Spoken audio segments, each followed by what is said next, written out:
Hey guys, I'm back with another video and my throat is a little sore from being sick, and today we're just going to be reading stories while playing in my modded Minecraft world. Am I the asshole for taking my girlfriend's lasagna home when she said I could? This story was from 7 years ago, so let's get started. My girlfriend and I are both college students. She lives in an apartment on her own and I live with my parents. On Sunday, my girlfriend made homemade lasagna for our date night. She made everything from scratch, including the noodles. It was really good, so after we finished, I asked if I could take the lasagna home for my family to try. She said yes. When I left that night, I took the tray of lasagna with me. My girlfriend didn't walk me out, so she didn't see me take the tray. On Monday, I got a text from my girlfriend asking where her lasagna was. I told her I had taken it home for my family. She said, "I thought you were going to take some, not the whole thing. I spent most of my food budget for the week on it and intended to eat it as leftovers for the rest of the week. Now I don't know what I'm going to eat." I felt bad and I apologized and pointed out that I had asked her if I could take it home, and she didn't tell me that I couldn't take the whole tray. She said it should have been obvious that I shouldn't take the whole thing since the tray was so big. To be fair to her, it was a really big tray. My family of 5 only just finished the tray yesterday after eating it for dinner for both nights. But I don't think the size of the tray makes it obvious that I shouldn't take it. Monday night and last night, my girlfriend complained that she had to eat instant noodles for dinner, so that she wouldn't blow her food budget. Today she's asking me if I can buy her a sandwich since I took her leftovers for the week. It sucks that she spent her food budget on the lasagna, but I think this is her fault for not being clear that I shouldn't take the whole thing. I don't think she is justified in asking me to pay for her lunch because of it. She called me an asshole for not being willing to help her out. Am I the asshole? Alright, this story is really aggravating me because how can you be so cheap for someone that you love? And I understand it, college students broke, whatever. I'm 19 and a college student myself personally. But if I took my boyfriend's entire food for the week, I would feel so bad and I would definitely pay for it back. You live at home. The only expense you have is college. She's out here fighting for her life by herself. What are you doing? You're just gonna let her eat instant noodles? What type of man are you?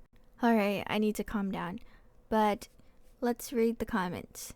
We all float down here said, "You're the asshole." But only for not hooking her up with food to eat since you took her meal plan for the week. I get the miscommunication that happened, but you should have fixed the issue immediately and helped her out with some real food, guy. Alright, a deleted user said, "You're the asshole, big time. Let's unpack this short case. You say it took 2 days/dinners for a family of 5 to eat the whole thing. That's a lot of food, and common sense should tell you that's pretty rude to take that much. Keep in mind that according to this math, you have taken 10 whole meals from this poor girl. Now she's eating only instant noodles? Those are only 300 calories and have almost 0 vitamins/minerals. Your girlfriend is literally starving and you refuse to buy her a sandwich? Forget the fact that this is all your fault. Who does this in general? Even if it were her fault, you're fine with her literally starving? And on top of this all, you say your girlfriend texted you Monday night about your mistake, but your family only finished eating it for dinner last night, as in Tuesday night? So you didn't even return the lasagna after she pointed out the mistake? Okay, so I read this as well, and I thought the same thing, but I just didn't point it out because I thought this was maybe a week later. Anyways, Reddit decided this guy was an asshole and it is completely deserved. Alright, time for the next story. Am I the asshole for clearing out my ex-boyfriend's childhood room in the home where he grew up? I moved in with my significant other of 2 years after my pay was reduced in February.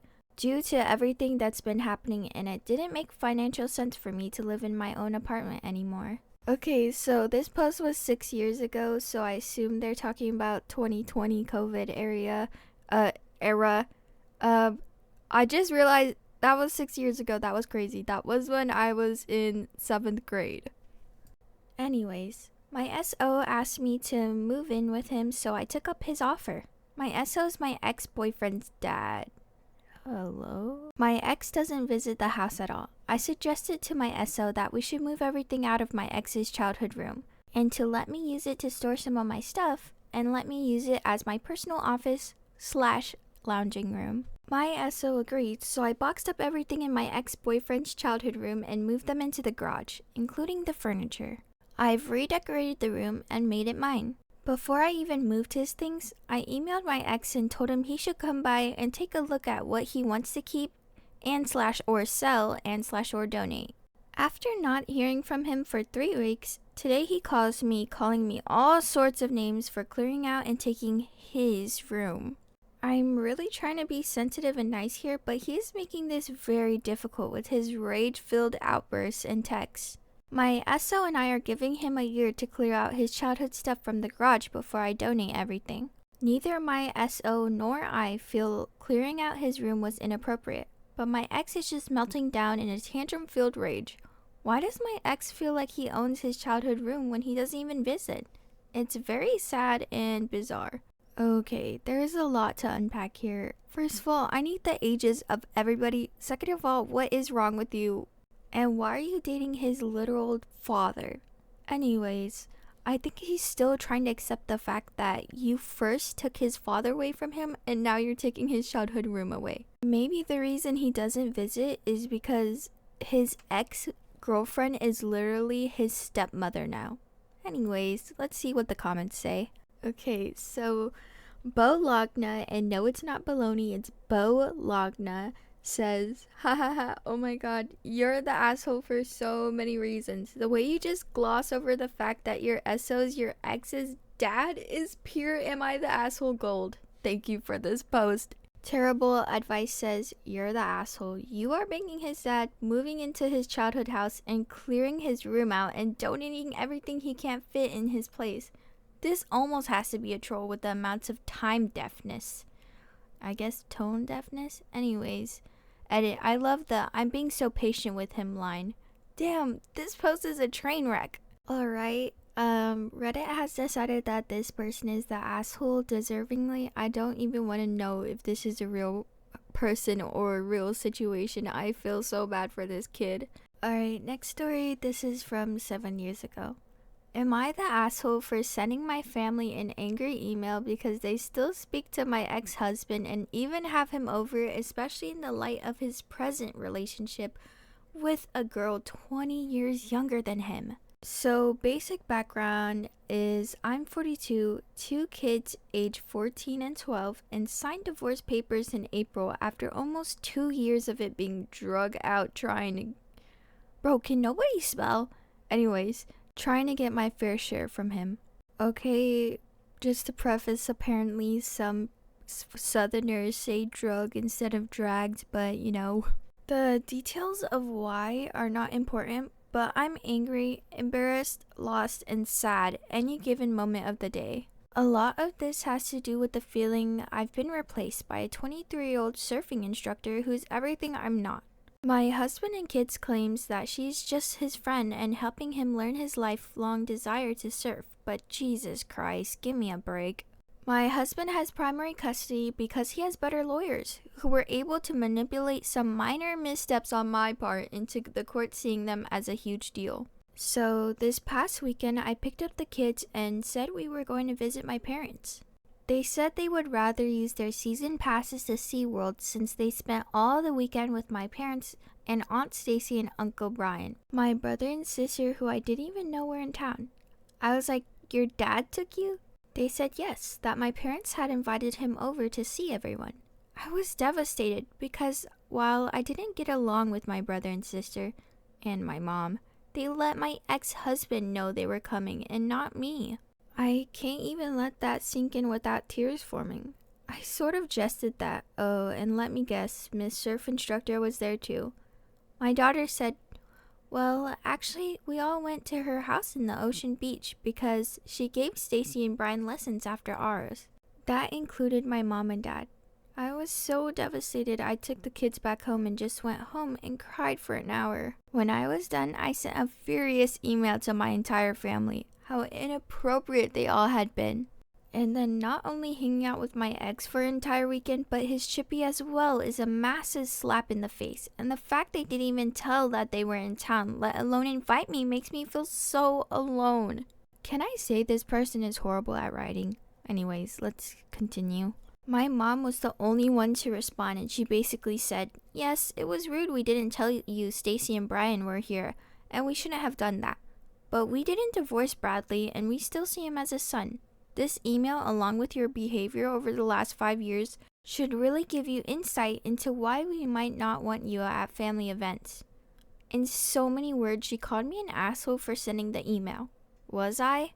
Edit. To the people installing their own narrative on my post, you're the asshole. Just read what I wrote in the OP for your decision, okay? Alright, apparently 7 years ago this was a really active post, and the OP was commenting a lot of things about her personal life in the comments. Well, they're all deleted now since she got banned for, I assume, being belligerent. So let's read the comments, just catching up on what actually happened. Hello Beautiful Child says, "You're the asshole." I try to read up on comments before making a judgment, especially on the comments of OP. And wow, OP, your original post very much so glosses over a lot of relevant info. I know you said you're worried about word count, but when posting, it's your responsibility to provide needed information. OP says, "The details of why are not important." Commenter says, "Yes, they are. I read up on your comments. You had an affair that you felt manipulated and controlled into for years. Though you note that the relationship had started to falter before that, there's no ignoring that your affair was clearly the tipping point. You've played the victim here, and I've got to say, no, not only does your age make a huge difference, but you're married with kids.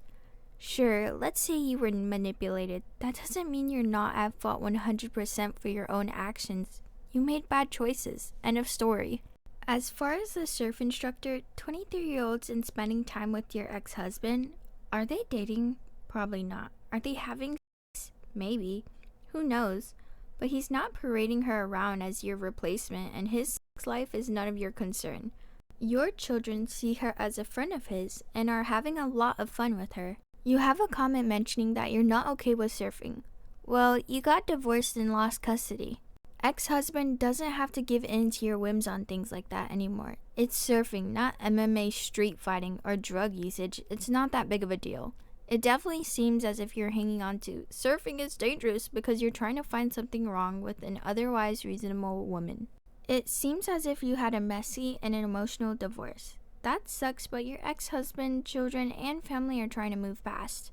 Honestly, it's awesome that your family is being so accommodating and welcoming to your ex-husband. That is the type of environment that kids need.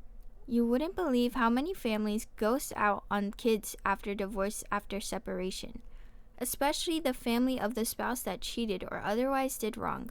TLDR, you shouldn't have emailed your family angrily. You should have sent them a thank you for providing your kids with a safe, positive, and non-hostile environment in which to have a great day. Also, dropping your kids off and just giving up time with them because you're jealous? Asshole move 100%. Alright, Cactus in Wonderland says, "You're the asshole 100% the asshole. You cheated on your husband for 3 years and called that a minor misstep? Sorry, that is a major misstep. The courts clearly saw it as a major misstep as well. I bet the judge also spoke to your children without either parent in court and let them have a say in who they gave full custody to. Your ex is being a great parent by helping the kids get into an activity that can be very rewarding to them and be a great way for them to relieve stress. Would you deny them dance lessons if that is what they wanted to do? Same goes for football. Would you deny them those activities? Your family would rather be around your ex than you and told you that is because of, at least, how you've been acting over the 5 years. This means that they've noticed the changes you were making/enabling, causing for what it really is. Talk to them if you can't see it. I'm sure they would tell you. You are divorced. You have no say in who he is dating. End of discussion.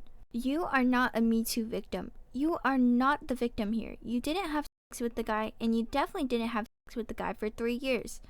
As a Me Too victim, I find your claim to be absolutely disgusting. Oh, me boss set it up because I fit the supplier's likes. Maybe gross, but he didn't tell you to have sex with the guy. The guy didn't say you have to have sex with him to get the discount. Going to meetings and getting drinks at meetings is relatively normal when trying to make deals. Trying to say you were manipulated when you clearly weren't is disgusting. Own up to your mistake, take responsibility, and get help. You're the asshole. Alright, this is a lot to unpack. I assume from these comments that the original poster said they were manipulated into cheating because they had to go out with their boss after hours and drink, I guess. Then that lasted for 3 whole years, and then she called it a minor misstep in court when it was having an affair for 3 whole years. Anyways, this lady is completely crazy. There's nothing to say. She's just crazy. Reddit definitely decided she was the asshole. Alright, my throat is really hurting, so I'm gonna take a little break from reading stories and come back for you guys. Alright guys, it's been a few hours and I'm back now. Let's get to the next story.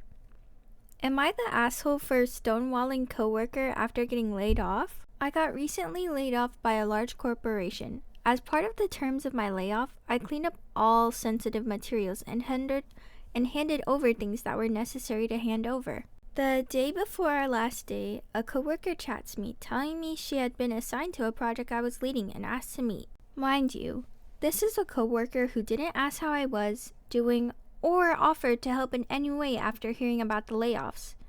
I said I couldn't meet and if she could just send an email instead with her questions. She ends up sending me on chat with 3 questions which I answered, but basically point her to the internal lead who will have all the information regarding the project. She asked if I have any materials and I said that I cleaned up as asked before and therefore don't have anything.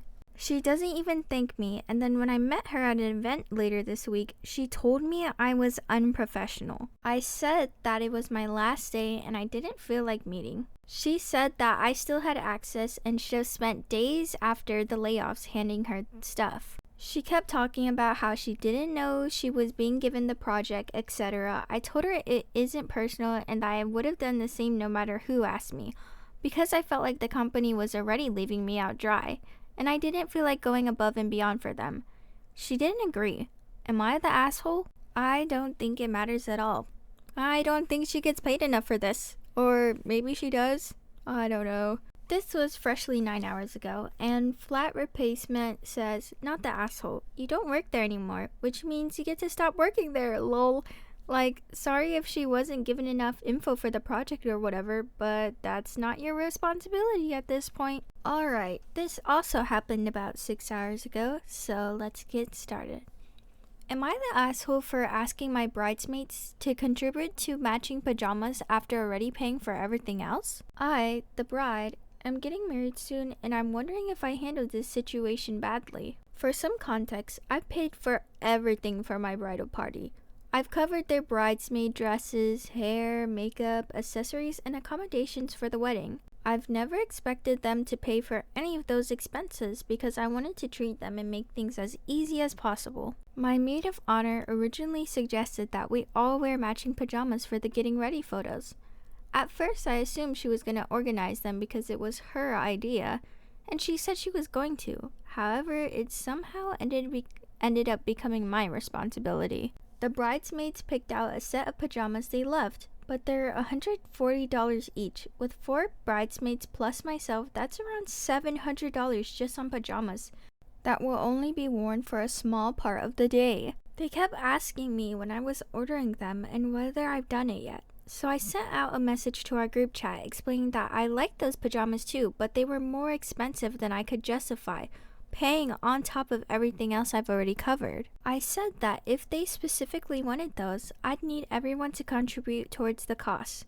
I also offered to buy a cheaper matching alternative myself if they didn't want to chip in. Instead of understanding, one of my bridesmaids told me it was inconsiderate to ask them to pay and that I'd have to wait until payday because they had no money to contribute. Now I'm second guessing myself. I genuinely wasn't trying to dump costs on them. I just felt that after paying for their dresses, hair, makeup, accessories, and accommodation, asking them to contribute if they wanted a premium brand of pajamas wasn't unreasonable.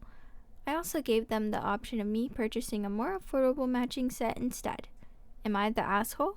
God bless your heart, girl, because if you're already paying for everything else, I don't know what their problem is.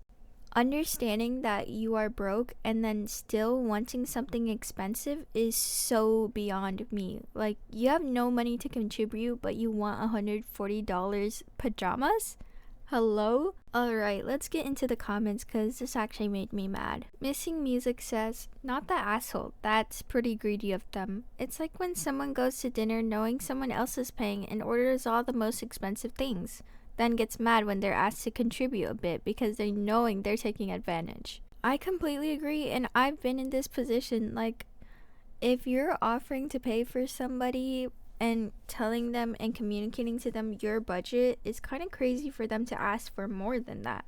Scary Love says, not the asshole. If you're paying for everything else for them, then how is it inconsiderate of you to ask them to pay for pajamas they want to wear? Funny how 140 is too much for pajamas when they're paying for it, but not for when you are. I feel so bad for you, cause this is your friends. Alright, next post. Am I the asshole for despising my mentally handicapped sister? The title makes me sound horrible, but hear me out. My sister is severely autistic. She requires attention almost 24/7 and cannot be left alone. She is nonverbal and cannot take care of herself at all, despite the fact she is only 12 and is extremely destructive and violent and destroys everything she gets her hands on. I hate her. That should be wrong to say, but it doesn't feel like it. I was only 6 years old when she was born, and since then, I've never solely had my parents' attention. Ever since I can remember, the world has revolved around her. I was moved out of my room into the basement at 7 because she needed to be in the room next to my parents. All of my toys as a child were destroyed by her, and my parents simply ignored me when I complained. Even when I was 14, she destroyed my Mac and she destroyed a Mac my school gave me. I was in the wrong. Along with this, I am expected to take care of her and drop everything I do for her. I can never make plans with friends because my parents expect me to be there when they need me to take care of her. Even when I do somehow get the time to myself, I am required to leave if they need me. If I do not, then I am punished. The recent example of this is when I went out to see the new Spider-Man movie and was grounded because I turned off my phone while I was in the theater. It seems as if I am nothing more than a slave to them, and anything involving her simply overshadows me. This last week, I was chosen to give a speech at the school event. I was so excited and my parents promised me to be there, but they never showed and claimed it was because of my sister. Anytime anything like this happens for me, they are too busy with her. I've held this in for so long and it finally spilled out today. While talking about colleges with my father, he joked that I should get a degree that pays well, so when they're gone, I can take care of my sister. I don't know why, but this caused me to break down. I cried and screamed about how it's always about her. I'm nothing more than a caretaker to them. And they always make it about her, and that I'm expected to be her slave for the rest of my life. I've locked myself in the room since then, and my parents have not come to check on me. Am I the asshole here? Alright, this is a lot to unpack. I can completely understand what she's talking about. Not saying that I've ever been in this situation as the baby in the family, but I've heard a lot of these stories, and it is true. Some parents just favor a child sometimes, and it takes away from the life of the other child. It's kind of sad. Here's an update. Wow, thank you for all the support and love that you guys have given me. I've never expected this post to reach the popularity it did. Thank you all. After thinking about it for the past hours, you are right. I don't despise my sister. It's not her fault that she was born the way she is. My parents came to talk to me a while after my breakdown, but I wasn't able to bring myself to talk to them and only cried and asked them to leave. They have made arrangements with my grandfather for me to stay with him for the time being, and am getting ready to go to his house. My parents want to talk to me, but we've decided it's the best I leave for now to have some space and time to collect myself. We will be sitting down and talking later this week about this issue. Thank you all again for the love and support through this. Alright, Jay Cons says, not the asshole, these are perfectly legitimate and understandable feelings. You have done nothing to sign up for taking care of another human being. It's not like she's your kid. And that was wrong of your dad to joke about, because it sounds like he probably really is thinking along those lines. Be honest with your parents about how you feel. Make clear that it's insane you're expected to be a full-time babysitter. Alright, here's the update. I'm back like I said I would be. My original post got a lot of attention, and seeing as you guys seem interested, here's my update. Well, since that day I made the post, I've been staying with my grandfather. It's been a week, and honestly a huge change for me for the better, and for the worse, but I'll try to run it down. I started by telling my grandpa the story of why I broke down the way I did, and to be honest, he seemed horrified. No one in my family knew my parents were using me as an essentially free care service for my sister. My grandpa told me some things that I don't feel comfortable repeating here, but in essence, my sister is supposed to be getting care from a professional, and that my parents were ignoring that. Along with this, I was not supposed to be caring for her at all with her mental state, as apparently she is a danger to herself and others. With everything else I told him, along with stuff like the movie incident, he was really mad and told me not to contact my parents without him there. He pretty much told me that he would be meeting with my parents beforehand, and he was going to be there when I sat down with them. It didn't end there either. The rest of the week consisted of other family checking in on me and telling me things my parents hid from me. This included the fact that my parents have been taking money from family to fund a caretaker that didn't exist? Hello? Anyway, suffice to say, this week has been rough, but the upside is that even through all of this, my extended family has been giving me more love than I felt in a while. My grandfather spent this last week making up for the time I've lost, encouraging me to spend time with friends and doing things I want to. My aunts and uncles have also been helping me throughout the week. Well, Saturday night I sat down with my parents to talk. It went badly, to say the least. They came clean to me about everything. They told me things I will not repeat here, but they did not apologize. My parents still claimed that I somehow owed my sister my time. My father even saying, "You were put here to be her caretaker." I won't lie and say I was composed. After everything I learned, I confronted them on the fact that my sister needed a caretaker, the money my dad was taking from his sister, and a few other things. They denied it or made excuses, and in the end, we ended off in a worse place than before. Today will be my last time talking to them for a while. After talking to my grandfather and uncle last night, I'm not going back. Later today, I'm going there and picking up my stuff and moving in with my grandfather. When I graduate high school, I'm planning on leaving the state to go to school. My aunt has told me the money that she was sending to my dad will instead be coming to me from now on.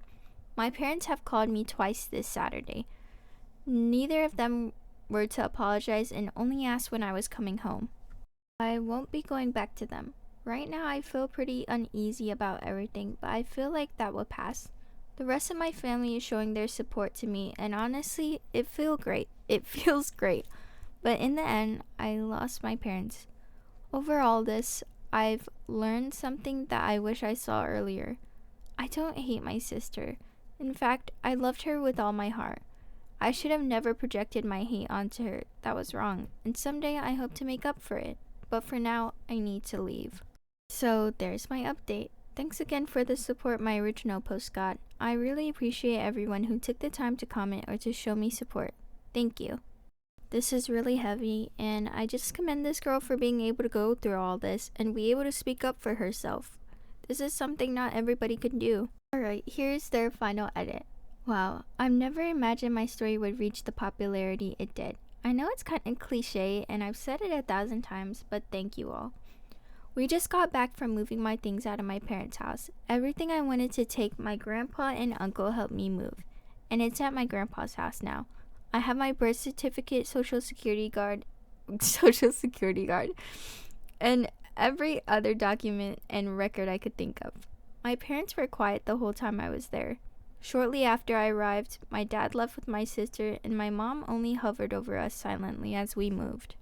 It took a while, but as we left, she broke down and told me she loved me and would miss me. I hugged her and said goodbye, and that was it. Even now I sit here and think if she really meant it.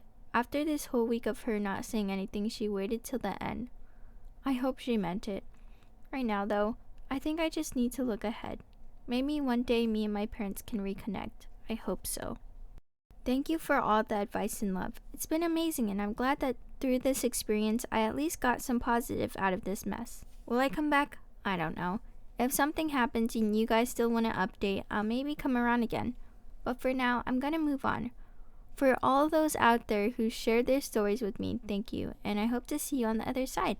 See you, Space Cowboys! Alright, this was a lot to unpack. The grandpa is amazing. I hope the parents finally realized their mistake, as this was 7 years ago. And I hope the OP is doing okay. Well, that's the end for today, guys, and thank you for sticking around with me.